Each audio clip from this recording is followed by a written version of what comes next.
Hey, what's up everyone? It's Bobby from QT Japan.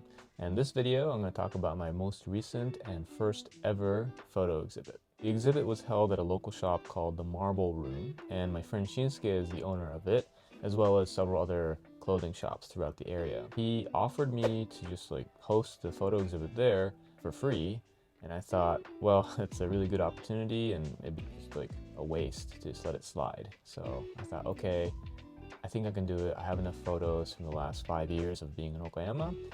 So I dug through all of my hard drives and I thought, okay, I think I can make a theme out of this.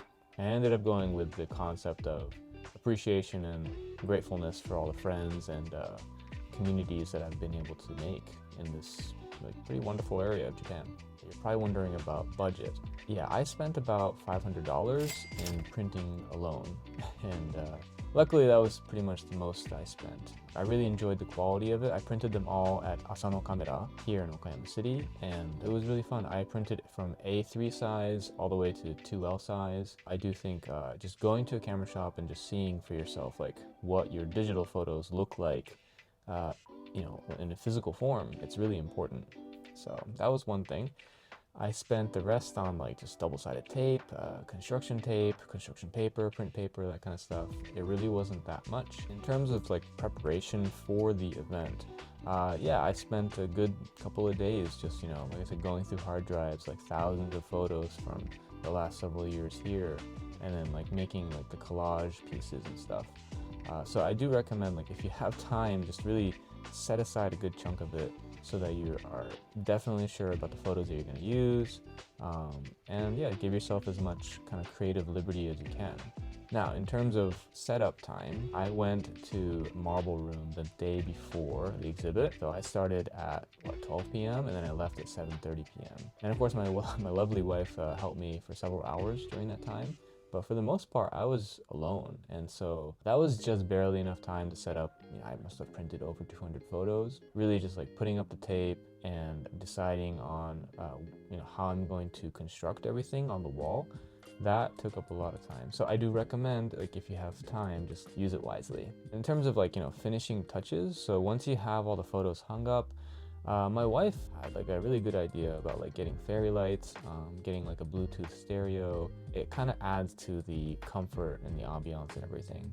A last minute kind of thing that we added was towards the entrance of the Marble Room, we put up 4 big construction sheets with markers next to them. It was a good way to just keep track of people coming, but also to let people have fun and enjoy what people create afterwards too. So all in all, about 80 people came, which is more than I thought. I legitimately thought that maybe 10, 15 people would come, but it really made me realize how many good friends I have in the area.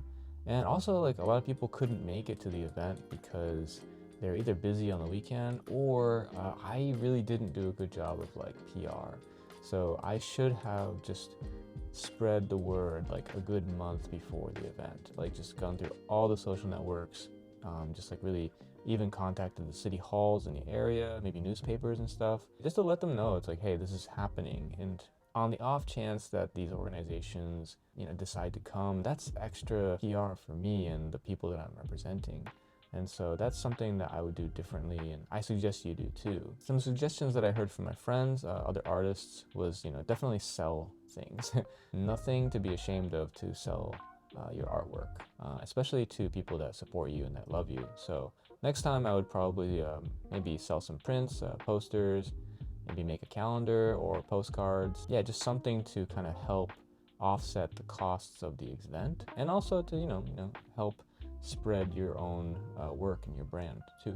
Next thing I would add would be maybe QR codes for the people that I took photos of, a cafe here or another business here. So I'd like to give a big shout out to my friends Ahraun and Jean, because these two really inspired me to do my first photo exhibit.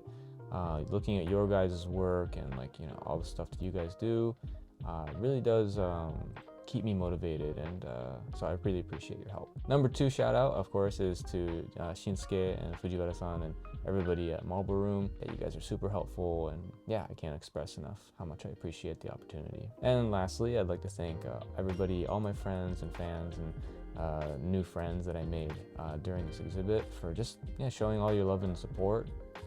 Yeah, it just meant a lot to me to see you guys. So thank you, and I love you all. Yeah, I never really considered myself really an artistic photographer. I just kind of am concerned about lighting and composition and just getting the right look, I suppose, that fits my aesthetic.